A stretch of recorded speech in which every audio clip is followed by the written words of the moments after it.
Tom, I just wanted to ask. Obviously, you're kind of coming up towards your mid-20s. You've won an All Ireland. This is your second All Ireland final. Back-to-back Munster titles, back-to-back league titles. I suppose when you were breaking through, or when you were playing, when you were younger, has this exceeded your wildest expectations and where you are now in your inter-county career? Um, yeah, I know. I suppose it's a good question, and I think it's kind of one that you don't tend to reflect on when you're in the middle of your career, really. It's more for a time, I suppose, when I'm retired and I'm going to look back on my Limerick career. That's I suppose I'll then decide did it exceed my expectations or whatnot. But at the moment, it's just current focus and I suppose living in the now and just trying to win every game and every trophy that's there to be won each year that we go out and each competition that we play in. Um, there's no denying that the last few years, like they have been unreal for Limerick hurling, considering maybe the lack of success that was there in the years before. So I don't really know if it's exceeded my expectations. I don't think it has. I think we're a very ambitious group. We probably were lucky enough to have success at underage as well. This, I suppose, my group, we started at under 16, won in All Ireland, and back to back Munster minors, and have two Munster under 21s and two All Ireland under 21s as well. So going off that, and I know I was lucky to be on those teams, but I suppose success was something that was ingrained in us, and I wouldn't say that we're exceeding expectations with everything that we've done thus far. Every big game that goes by in terms of maybe Munster finals, All Ireland finals, All Ireland semi-finals, do you feel different going into them as you I suppose play in more of them? Are you calmer, or is there any change in your mentality, or has it always been the same? Um, yeah, I think you definitely do experience does bring that bit of calmness. I think definitely I know this year obviously is different to others. Usually running out into for Munster final day or John Crow Park for an All Ireland semi final. Um, I was trying to reflect, at the weekend there going out against Galway, it was a bit more, definitely was a lot more relaxed, and I didn't know was it to put down due to playing in an empty stadium or whatnot. Would that I think that would generate increased nerves, especially on match day. I think that's one thing. Definitely, I think as a player myself, I felt it is that little bit more relaxed, and you're able to get your feel for the game that bit easier, and those nerves aren't there. And I think you can kind of see that in the players the way that we're playing at the moment as well. There's a lot more maybe composure on the ball.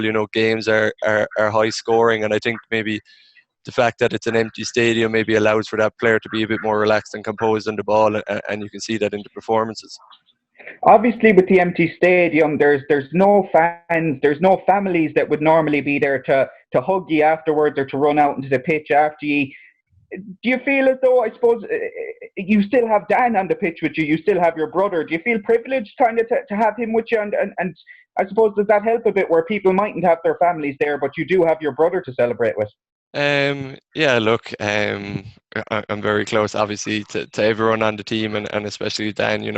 It is nice. We won a league this year and a Munster championship, and it was like obviously hugely privileged, and we know we're lucky to be able to play, the championship this year. But it was maybe a small bit disappointing that we couldn't have our close relatives to us, and going out maybe playing the All Ireland final next week, and after the match again.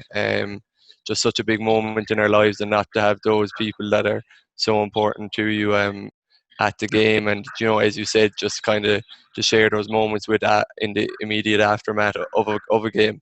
You immediately go to your family and those people who were with you and supported you all through the years, and not to have them there is disappointing. And it would be nice maybe if the GA, I don't know if they are, but if they could look into maybe getting family there. I don't think a big stadium like Crow Park, 82,000 seats, I don't think there's any reason why it couldn't be made possible. It's only, you're looking for maybe 500 people in an 82,000 capacity stadium.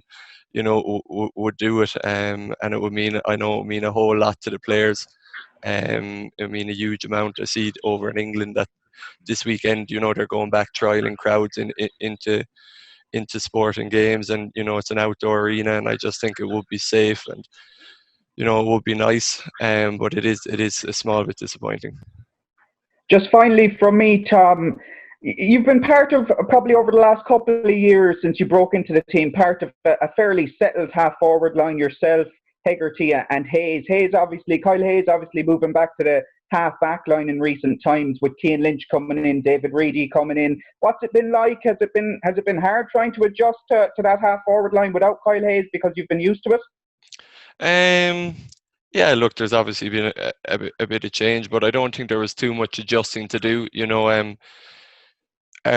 My job individually in the half forward line, and our role as a half forward line has fairly maintained the same. So going out on the pitch, there's no worries. Will I be able to play as well or fit in just as well with David Reedy or Cian Lynch or whoever does fill that number 11 role since Kyle has gone back to wing back?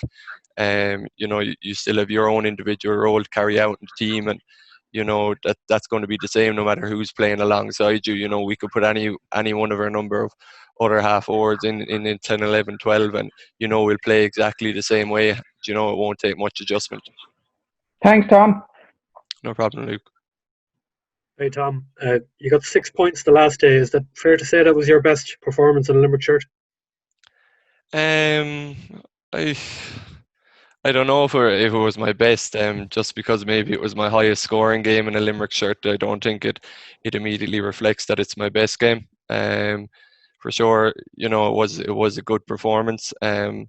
Individually, I was happy with it, and hopefully can just improve again for 2 weeks' time.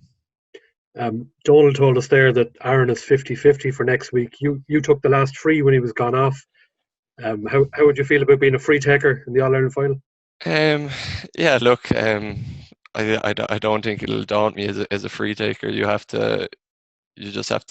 your routine, you have it prepped, and it's just about going up, stepping up, and sticking to that routine that you have, and implementing it on the day, no matter what match it is. I take frees for the club, all the way up along, and I've taken them. I took them in Cork 2 years ago when Aaron was injured, or got off that day, down in Porky Queeve in 2018. So it's not something that'll faze me, but I'm not concerned about it at the moment because I'm focused on it, and I'm pretty sure that Aaron will be playing come Sunday week.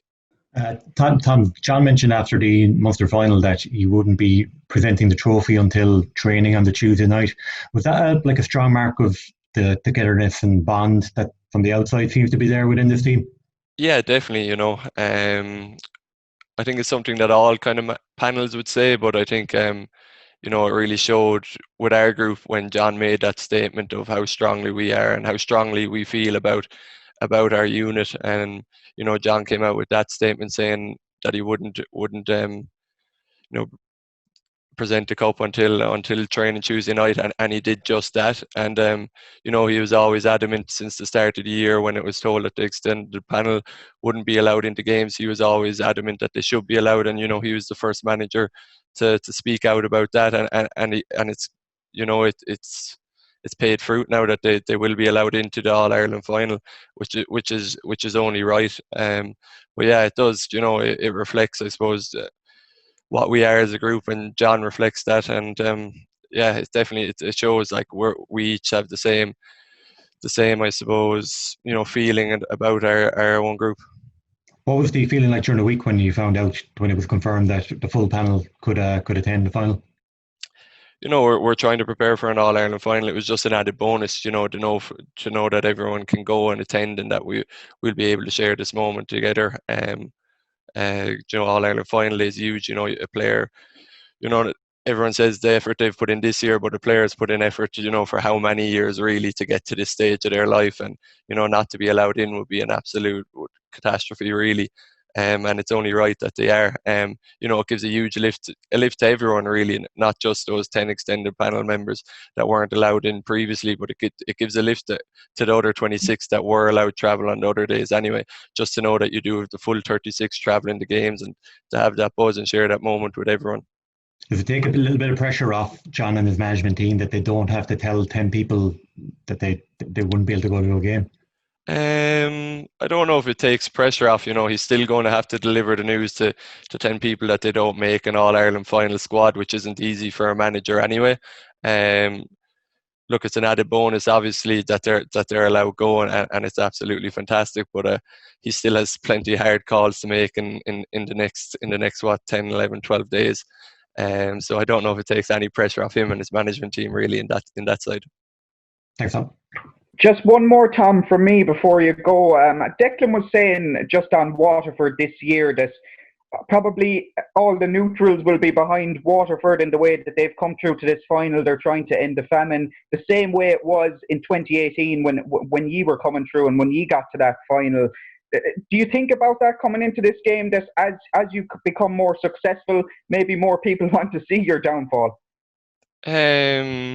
Yeah, look, I think that's obvious. Really, the most neutrals do go for the underdog, but it wouldn't really play in our heads really too much. We're focused every day. We go out with our own job to do. We're not going to let anything, external noise or factors like that impact our performance, because at the end of the day, we don't really mind what the public want to win or who they want to win. We have our own objectives, and we want to hit that and make sure that we're successful.